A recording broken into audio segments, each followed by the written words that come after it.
I'm Dave Cawley, investigative journalist and host of the podcast Cold. Don't miss Cold's new Season 3, where I look into the unsolved disappearance of Cherie Warren, a woman last seen leaving her job at a Salt Lake City office in 1985. Police cast suspicion on Cherie's estranged husband and boyfriend, but never made any arrests or recovered Cherie's remains. Find Cold Season 3, The Search for Cherie, anywhere you get your podcasts.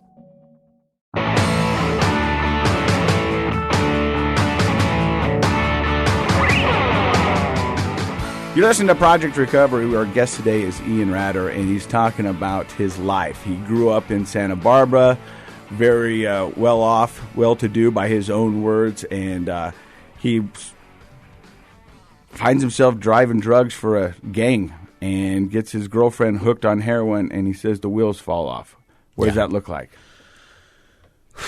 So the wheels fall off by we lose our apartment in Los Angeles, and I have to move back in with my mom, and she was still under the impression that everything's fine. And so me and my girlfriend are living with my mom, and she quickly knows that we're doing drugs. Like, it's a little hard to hide it. She's a doctor. Yeah. In hindsight, looking back at all my decisions, and back when I made them, they were like, this is bulletproof, you know? But in hindsight, hearing you say, she's a doctor. And I'm like, yeah, she might have been able to pick up on the signs. No, and she's a product of the 60s and 70s when heroin was rampant and all of her friends. So she knows, you know? And it's the thing, give you a little background on my mom. Her dad left when she was 2. Grew up poor in New York.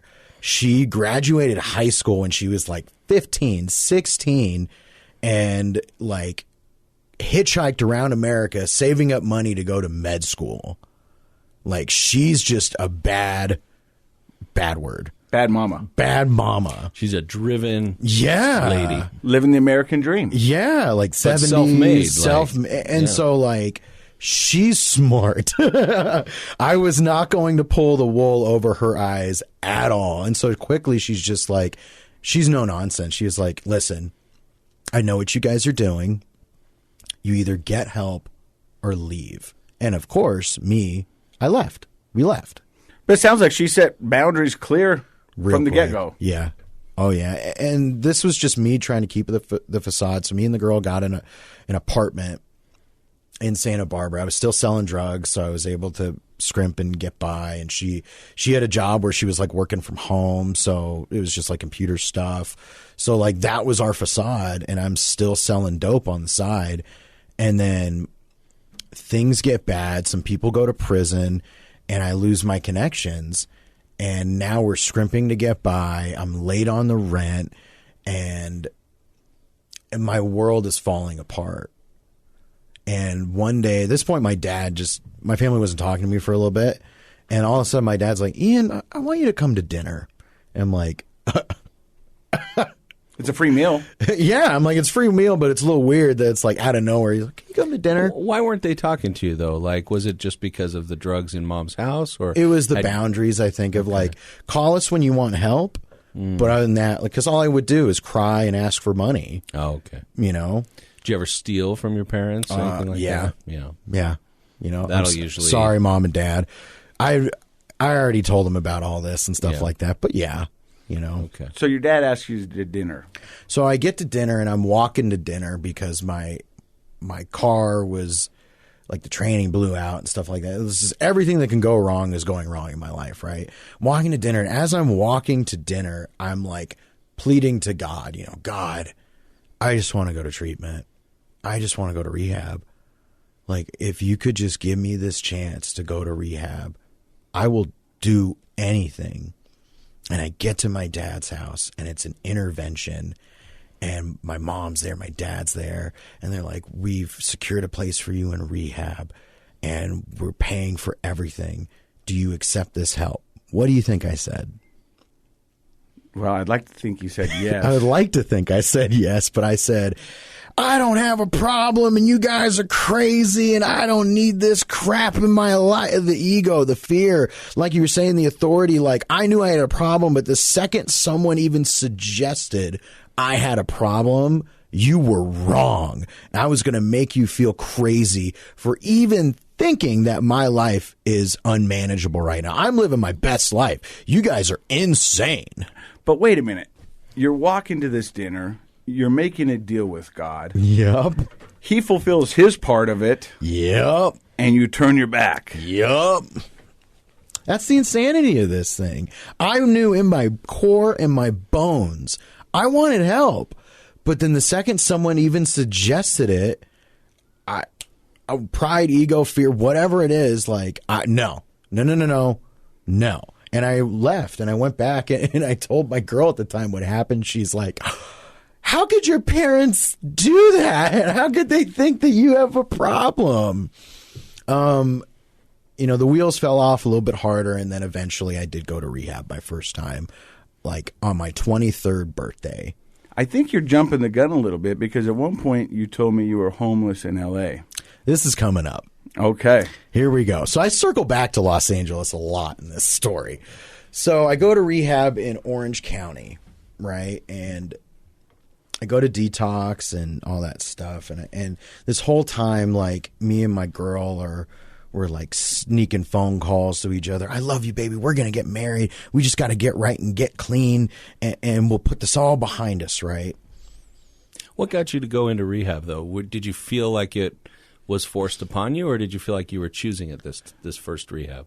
I was, this is the common thread throughout my whole story is I'll have these moments of clarity. I'll have these moments of like, I'll do anything to get sober. And then I might even sometimes take the opportunity, but then 3 days into the opportunity, I'm out. I don't want to deal with this. I'm gone. And so I think like I was just out of money, dope sick, Sick and tired of being sick and tired. Exactly. And so I finally was like, all right, I'll go to treatment. And I'll go begrudgingly, And I went there. My parents dropped me off a detox, and I went to a treatment center in Orange County, and I graduated with honors. Right. And I graduated, but I didn't believe in the nature of people saying it's a disease. You got to do it. You got to do a 12-step group. You got to do, and everyone's telling me what to do. And I'm like, bro, I just have a problem with crack, meth, and heroin. Like the big three, the Holy Trinity. I just have a problem with crack, meth, and heroin. Once I remove those things, I'm good. But you know what? We kind of laugh about that, but I've heard that often in recovery, where people's DOC, a reminder is drug of choice, is their downfall. So for me, my DOC would have been beer. So I'm just no longer able to have beer. All this other stuff I can play with. So if I just take beer out, that's my one Achilles heel is the beer. But so you're thinking that as long as it's not crack, heroin, and meth, you're cool? Oh, yeah. And so here's specifically. So I go through the rehab, doing great, go to a sober living in Orange County, doing great. I got a job, doing great. And then it's like Christmas rolls around. And so I go home to Santa Barbara on like a 2-week Christmas pass or whatever it was, right? And I get to my mom's house, and she has like a Christmas party with all of her hoity-toity doctor friends and their hoity-toity like kid who I grew up with. And they're all, and this is how I perceive the situation. This is probably not how it went down, but they're all like, oh, yes, I graduated college and I'm getting married and bought a house. And Ian, what have you been doing with your life? I'm like, heroin. And they're like, oh, that's so funny. No, but really, what have you been doing? We haven't seen you in forever. I'm like, oh, yeah, so crack, too. A lot of that. And again, I guarantee you that's not what their intentions were. They were just wondering where I've been. But I took it as they're better than me because they've did something with their lives and they didn't screw up and waste their time. Just the self-pity narrative I was telling myself. And instantly an old friend hears I'm in town. He's like, Ian, we thought you died. Like, where did you go? And I'm like, I went to rehab, blah, blah. I'm like 8 months sober right now, or 6, whatever it is. And he's like, man, like, let's go grab a drink. Let's go to our favorite bar. And I'm like, yeah. He's like, because you were a junkie. You were an alcoholic. Like, that wasn't your issue. I was like, you know what? You're right. And, you know, going to these recovery meetings and stuff like that, the one thing I heard was if you can drink like a normal person, good for you. And that's the only thing I ever took from these meetings, because I that's the only everything Selective hearing, exactly right. And I get to the bar, and I'm like, I'm going to order a cocktail, not shots, not beer. I'm going to order one cocktail because I'm classy. I'm a classy drinker. Drink like a gentleman. I'm going to drink like a gentleman. And I finish half the cocktail and I put it down. It's like, I don't even need to drink anymore. I'm good. See, I can drink like a normal person. He's like, why would you drink more? I'm like, no, man, I'm good. I'm good. And he's like, hey, bro, my homie's having a little thing back at his house. Why don't you come roll through? And I'm like, yeah, totally. I get there and I notice everyone's running to the bathroom every 5 minutes, right?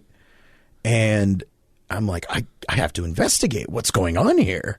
And I get there and they're smoking meth. And I literally blink again, and that pipe's in my mouth. And I'm off and running.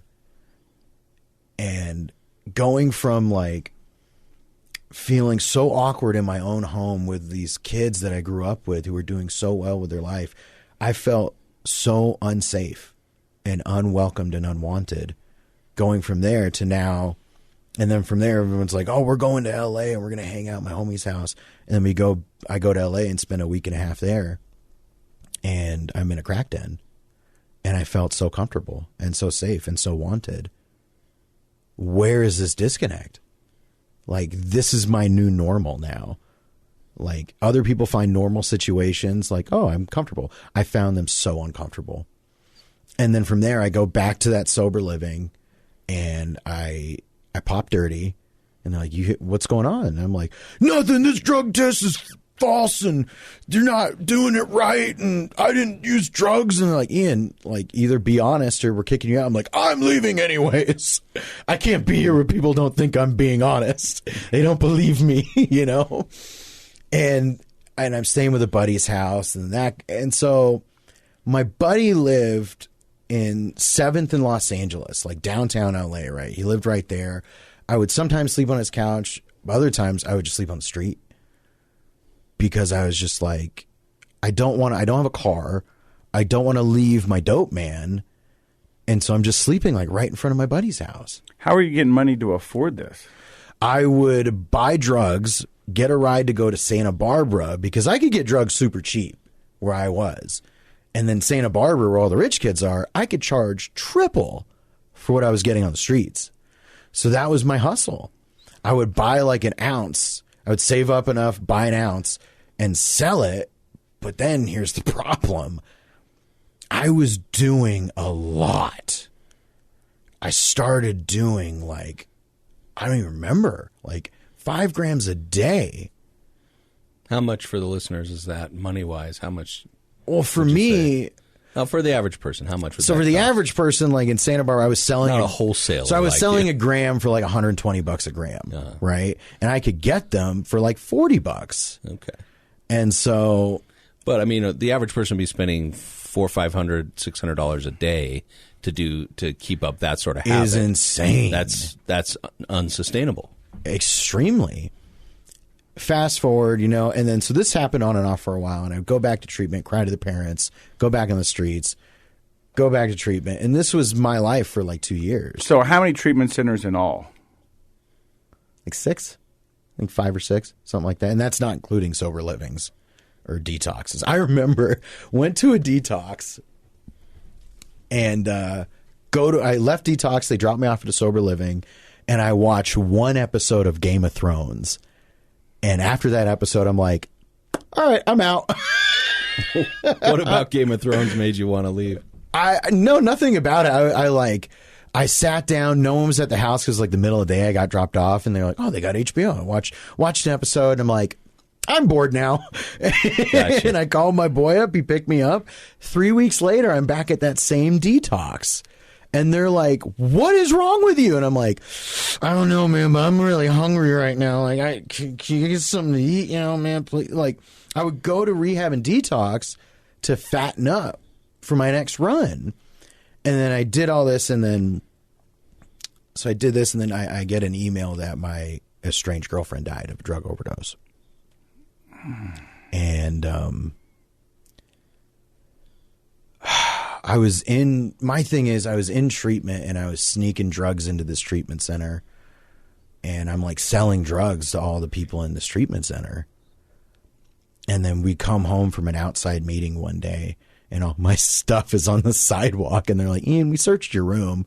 And I'm like, what did you find? And they're like, just get out of here. And I went to a hotel, and I'm up for like 10 days on meth. And, I'm not suicidal. I've never been suicidal, but like I got it in my head that if I just die for a little bit, I can see her again. And so I get an ounce of heroin, and I'm just going at it. And it's weird because like I'm trying to be safe because I don't want to die. I just want to die for a little bit. Yeah, tell us what that meant to you. Like, what were you thinking? If I can get the perfect amount of heroin, because I had some buddies there and they had Narcan and meth. Because that happened, like I went out. Like he said I turned blue, and my friend shot me with some meth to like kick start my heart. Yeah. And so I just figured if I could find that level, because I just wanted to say bye. So you were desperate. You were grieving. I don't know what I was.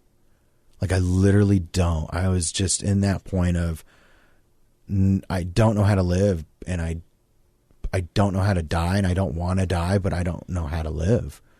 And so finally I call my sister, and she hangs up on me, right? And I call her over and over again. She's like, Ian, what do you want? Normally when I call my family at this point, it's, please help me. I'll do whatever you want. Like, please. This time it was just, hey, I'm ready. Like, I can just, like, again, I just feel it right now talking about it. Like, no, your whole demeanor changed when you just said it like that. Yeah. Like I'm getting goosebumps again. Like I remember vividly of that broken, just, I do what you want with me. Like I'll go to Alaska. I'll go to, I don't care. And my dad picked me up in Santa Ana, California, Cypress Street. Great place. Have you ever been there? Like Cypress Street, Santa Ana, downtown. Like, oh, beautiful. Totally check it out. So you're listening to Project Recovery. We're listening to Ian's story. We're going to find out where his dad took him right after this.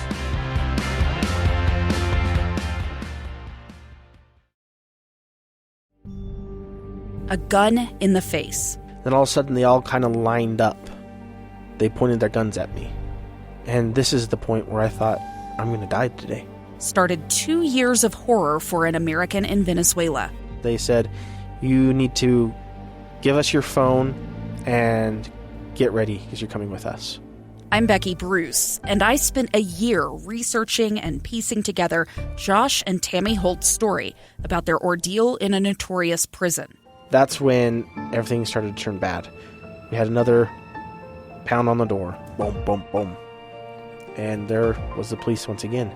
You can binge all of the episodes of Hope in Darkness on kslpodcasts.com or wherever you get your podcasts.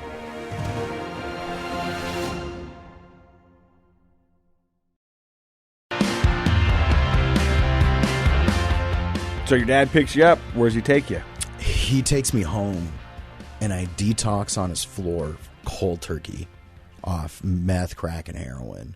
And I'm like begging him, like, please. And he's like, nope. Like, you've tried detox. You've done all these things. But at this point, like, I was just like, I don't care. Like, and I was just, luckily, I was on a meth binge for like 10, 11 days.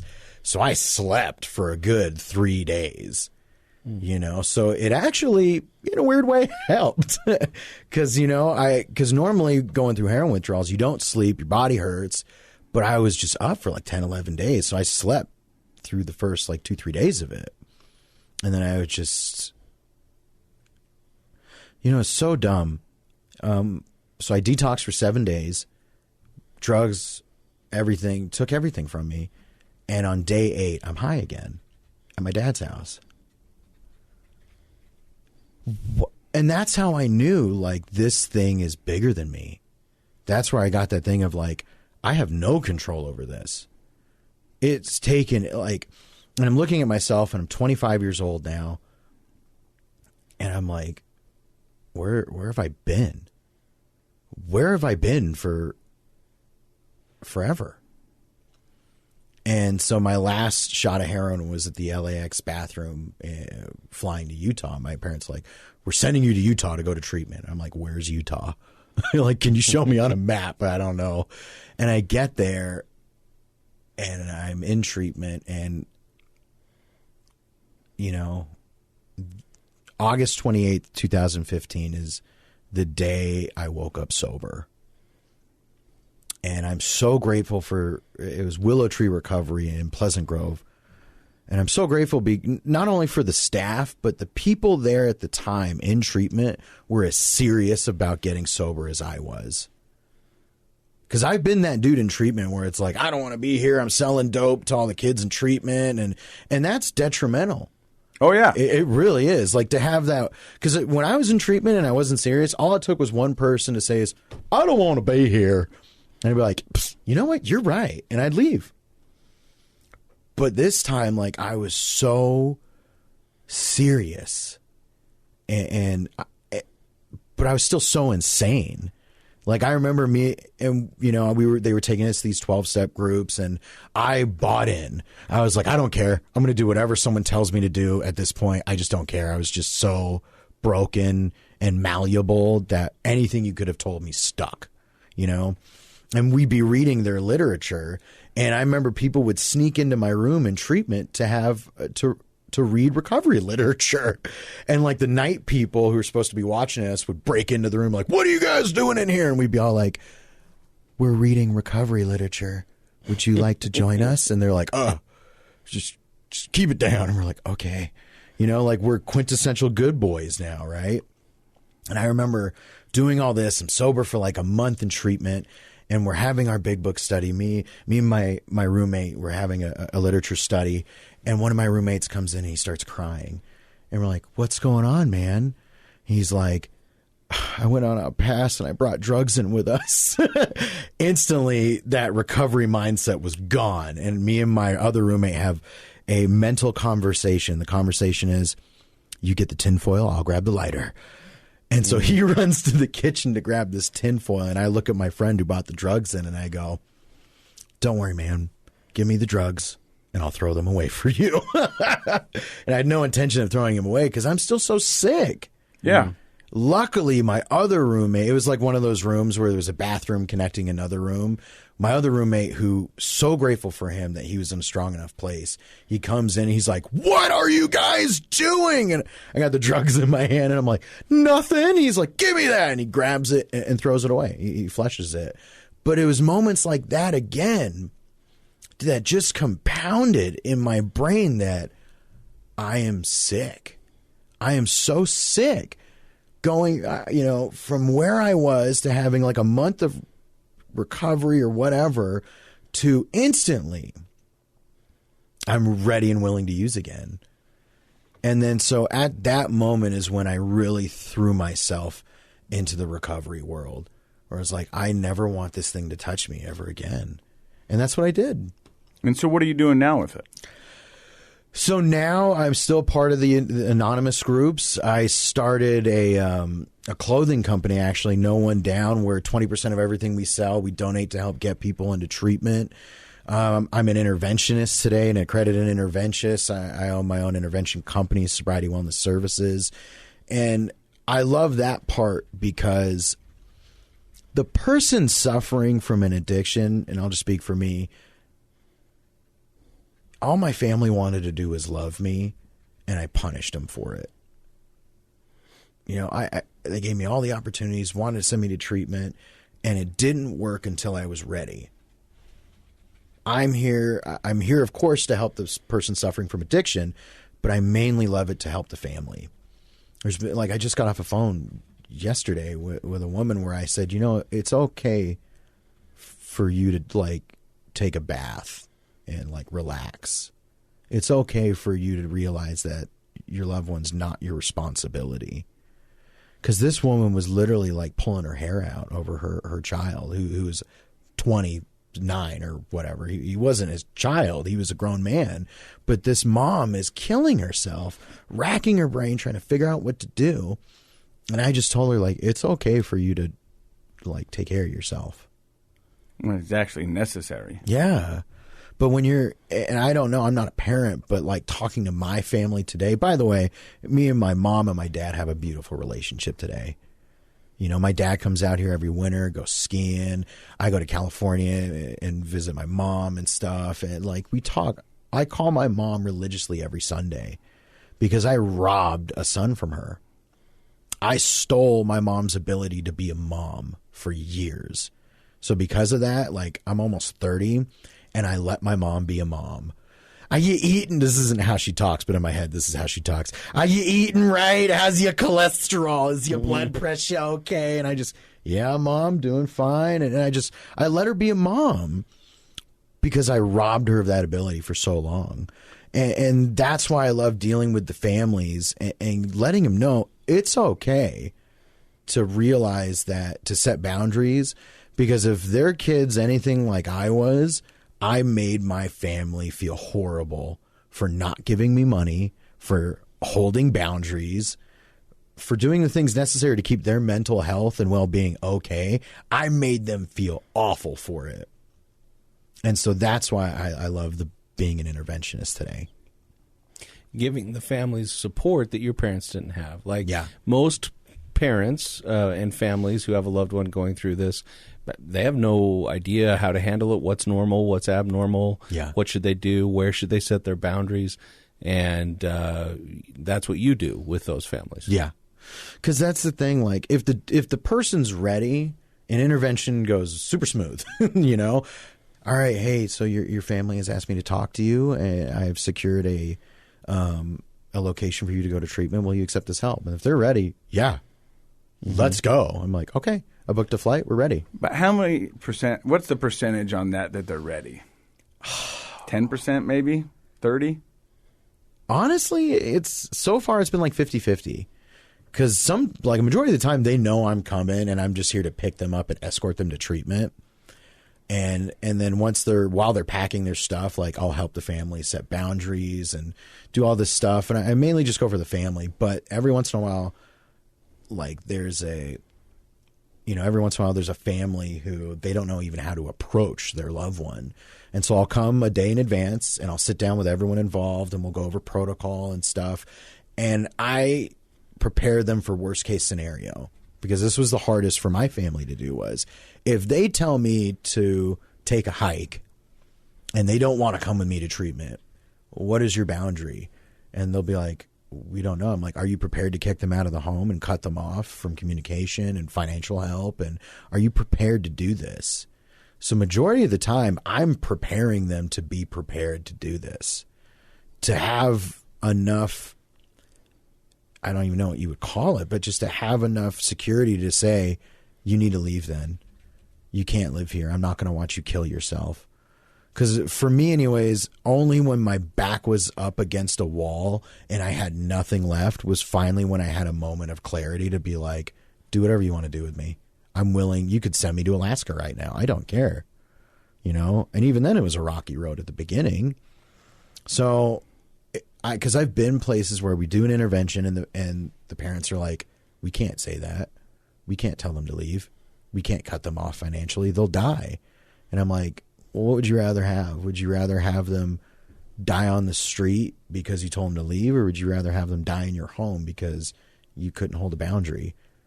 And I don't ask them to answer that question because no one wants to think of their loved one dying, but the reality is like that's what's going to happen. They're either going to die in the street or they're going to die right next to you in their bedroom. You know? It's hard. Well, we want to say thank you very much for stopping by and sharing your powerful story. And I think it's one that a lot of people are going to relate to. And, I can just see the light in your eyes, and I know that you've got a passion for this. And I think you're going to do wonderful things. And I hope nothing but continued success for you. Thank you. And if people want to find out more information about you, where do they go? So you can go to sobrietywellnessservices.com. I'm on Facebook, Sobriety WS on Instagram, Facebook. stuff like that. Can I just say one more thing before we wrap up? One of the biggest things I love, so I'm a motivational speaker. I do all these things. I'm an entrepreneur. And the reason I love saying this stuff is because I love to give people in recovery hope. That when you get sober, your life is literally just beginning. You can do, it's like all their parents said when you were growing up, you could be whatever you want to be. And I own 2 properties today. I own 2 businesses today. I was homeless 5 years ago. And I love telling people, like, you can literally do whatever you want with your life if you're willing to do the work. It's not you get sober and that's the end of your life. Like, you get sober and this is the beginning. And that's what I just want to tell everyone out there is, like, there is hope. You can be successful. You can do whatever you want if you're willing to ask for help and accept help and go any direction you want to go with it, as long as you want to try something different. I think it's beautiful. I'm inspired. I mean, honestly, it's very cool to hear you sit and talk about all of this. And the reality is that it sounds like you felt like your life got put on pause from like age 14, 15 to your mid-20s. And now you're living the relationships that were always there but on pause. You're letting your mom be a mom, and you're playing with your dad, and you're having these good relationships, and you're doing things that make you happy, and you found a direction in life. And I think your message that's waiting for people on the other side of sobriety is an important message for them to hear. Yeah. And hope is a powerful thing, and sometimes in your active addiction, hope is all you have. I got one last question for you. Yeah. How is your cholesterol? It's horrible. It's actually, okay, it's better now because really recently I've been taking care of myself again. Self-love is so important. Oh, man. The gym's opened back up in Utah County again, and I've been going every day. And for a while, like when the virus hit, and I went into a little bit of a depression, so I was door dashing every 3 times a day, and then I came out of that depression for a little bit, and then I was like, oh man, where have I been again? Like, I take these little mental breaks, I guess, for weeks. And when I wake up, I have like a cheeseburger in my mouth. Yeah. I think we've all been there at one point during this. Yeah. But thank you for stopping by and sharing your story. And thank you to everybody who tunes in weekly to hear Project Recovery. Brought to you by useonlyasdirected.org. They've got a 3-part solution: speak out, opt out, and of course, throw out. Project Recovery is a KSL podcast.